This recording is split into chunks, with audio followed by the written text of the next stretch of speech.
Merci si vous nous rejoignez, troisième partie de cette émission. Je suis toujours avec Pape Kabo, analyste politique, Mohamed Ly, président du think tank IPOD, Innovation politique et démocratique, et Raphaël Goma vient de nous rejoindre. Vous nous avez accompagnés durant la première partie de cette émission. Merci à vous pour ce retour. Alors on continue de décrypter pour vous cette réélection du président sénégalais Macky Sall dès le premier tour avec plus de 58% des suffrages. Alors, l'opposition conteste les résultats, mais dit ne pas vouloir introduire de recours devant le Conseil constitutionnel. Qu'est-ce que cela veut dire exactement? Personnellement, je ne sais pas. Actuellement, le Sénégal, quand même, est en état de tension sociale. Ouais. Et donc, malgré ma délectation à vouloir faire de l'analyse politique, je pense que je vais quand même un peu calmer le jeu. Je pense qu'aujourd'hui, je ne vais pas tomber sur cette opposition-là qui vient de perdre, mais aussi ne pas être faible avec eux. Le plus important, c'est la paix sociale aujourd'hui au Sénégal, parce qu'ils ont agité beaucoup de choses. Les chefs religieux, coutumiers et tous les responsables du pays ont appelé à la sérénité, à la paix. Nous avons appelé la société civile à cette sérénité. Quand ils ne font pas de recours, c'est un aveu d'acceptation. Et je pense que nous allons partir, par contre, moi, l'analyse qui en sort, dans un quinquennat extrêmement difficile pour le président Macky Sall. Parce que gagner une élection est une chose. Gouverner est une autre chose. Nous sommes dans un pays qui vient de le prouver. Ouais. Emmanuel Macron, il a été élu sans... Il a même eu 18 mois où, comme il disait, il a un règne et il était le maître des horloges. Et donc, nous avons eu les Gilets jaunes. Parce que... Mais je ne fais pas de parallèle. Un président n'a pas su communiquer à son peuple. Je parle de France. Parce qu'on n'a pas su mettre les bonnes réformes dans un bon chronogramme. Parce qu'on a d'abord supprimé l'ISF, après on demande. Oui. Bon, pour revenir au Sénégal, le président Macky Sall doit continuer à faire preuve de son doigté qui, à la fois, va mettre en place les performances économiques, la réalisation des infrastructures, là où il y a eu un bémol, et que les Sénégalais l'ont dit, et ça a été très perceptible, c'est sur la gouvernance. Ça.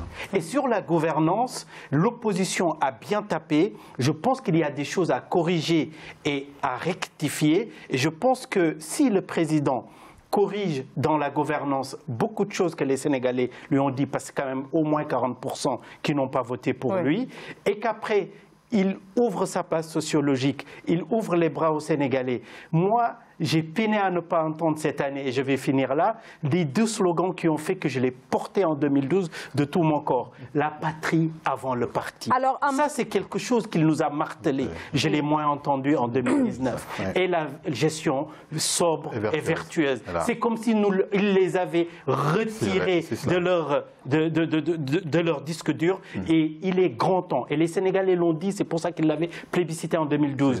Et qu'il faut qu'on revienne sur ces deux principes, parce que ces principes-là, tous les Sénégalais y adhèrent. Raphaël Goma, alors Mohamed Ly parle d'un mandat qui pourrait être difficile pour le président Macky Sall. Donc effectivement, un président qui va être extrêmement attendu, extrêmement suivi, parce qu'on a vu effectivement beaucoup de candidats de l'opposition, notamment Ousmane Sonko, qui a soulevé un certain nombre de questions, le patriotisme économique, etc. Donc, c'est des questions sur lesquelles le président réélu va être extrêmement suivi. Oui, en fait, le deuxième mandat de Macky Sall ne sera pas facile. Pourquoi? Parce qu'il y a quand même des tensions au niveau de la population sénégalaise. Donc, en fait, je pense que c'est un homme averti. Je pense que sa première mission sera de rassembler. C'est-à-dire tendre la main. Parce que ce que je trouve paradoxal au niveau de l'opposition, de dire nous contestons mais nous n'allons pas faire recours, je crois qu'il y a un problème. Dès lors qu'on conteste, on fait un recours. Ne serait-ce que pour améliorer le système, parce que s'ils contestent, ça veut dire que quelque part il y a eu des défaillances. Et par conséquent, il faut chercher à améliorer ces défaillances-là pour que la prochaine élection, je suis sûr qu'ils seront candidats pour certains d'entre eux. Donc pour que ça s'améliore. Donc ils ne peuvent pas dire aujourd'hui, ben, on conteste, mais nous ne reconnaissons pas Macky Sall, mais nous ne ferons aucun recours. Donc là, c'est un aspect de problème qui me choque en ce qui me concerne moi. Moi, je pense que la moindre des choses, c'est qu'ils fassent recours pour améliorer le système, parce que on est en Afrique sur une voie de démocratisation. Tout n'est pas parfait. Le chemin n'est pas balisé. Donc il y a des obstacles qu'il faut, élection par élection, on essaie de s'améliorer. Donc voilà. Maintenant, pour revenir à Macky Sall, je pense que au niveau, on disait tantôt que son mandat sera difficile, le deuxième. Pourquoi? Parce qu'il a manqué un peu une certaine orthodoxie de gestion. Ça a manqué. Et je crois que Sonko et les autres ont tapé dessus et ils ont eu raison. Et c'est pour ça d'ailleurs qu'il y a au moins 40% de la population qui ne lui a pas fait confiance. Et je pense qu'il doit en tirer les conséquences pour améliorer cela. Parce qu'il faudra corriger. Parce que quand on ne corrige pas, effectivement, on va droit dans le mur. Parce qu'il ne peut pas se dire, bon, j'ai été élu, bon, tout va bien. C'est vrai, il y a des chantiers. Il va les poursuivre. Mais à condition disons, de clairsemer un peu les rangs. C'est-à-dire que ce que j'appelle, moi, les brebis galeuses qui n'ont pas bien géré, ben, il faut les mettre à côté. Il faut qu'ils rendent compte devant la justice. Moi, c'est comme ça que je vois son prochain mandat. Je crois que s'il ne va pas dans ce sens-là, ça c'est ce que l'on appelle au pays une demande sociale. On est d'accord, moi? On est d'accord. Il y a une demande sociale qui est là. C'est une demande d'une rigueur dans la gestion des deniers publics. Et dans le camp du président, là, plusieurs personnalités ont été épinglées par des rapports. Et ils sont jusqu'ici, comme on dirait, protégés. Et ça a été une récrimination qui est sortie et ressortie plusieurs fois pendant la campagne électorale. Comme disait Mohamed tout à l'heure, pour le porter au pouvoir, il y avait un projet qui était vendu. La patrie avant le parti. Et dans la gestion, on a vu autre chose.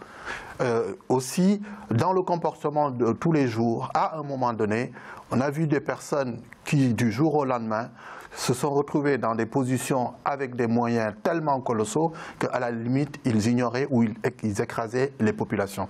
Il y a eu tellement de disparités en un rien de temps où on a vu certaines personnes émerger et progresser de manière exponentielle. Pendant ce temps, d'autres s'enfoncer dans l'abîme.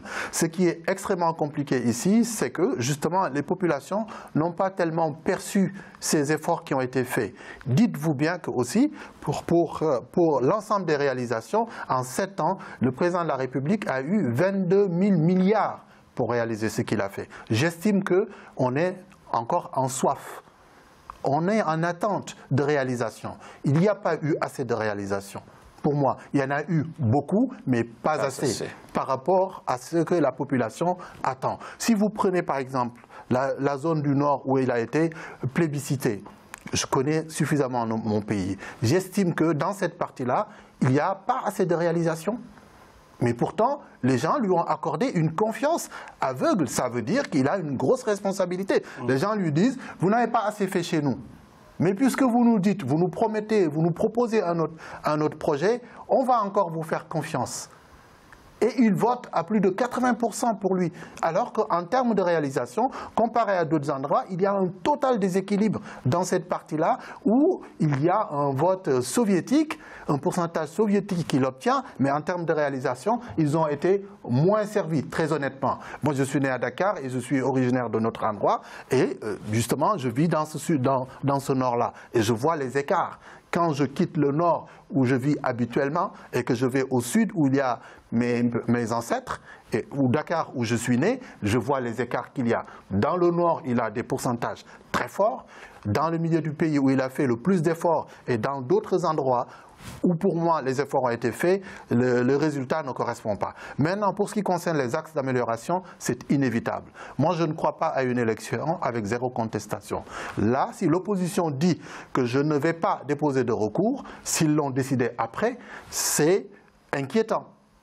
Il ne faut pas se réjouir, il faut s'inquiéter parce qu'ils se sont plaints de tellement d'irrégularités que dire nous n'allons pas formé de recours, c'est inquiétant. Donc le président qui pourrait Oui, faire face à absolument, une contestation, à des contestations, des oui. soulèvements et autre chose. Attention, c'est une alerte. Ou ça peut vouloir dire aussi, attendez, nous, le pouvoir judiciaire qui va avoir à gérer ce contentieux qu'il y a électoral, post-électoral, nous ne lui faisons pas confiance. Ça peut être aussi une autre interprétation que l'on pourrait avoir. Parce que justement, la gestion du processus du parrainage dont j'ai parlé tout à l'heure, on a confié à un conseil constitutionnel qui est spécialiste du droit, on lui a demandé de gérer des problèmes informatiques.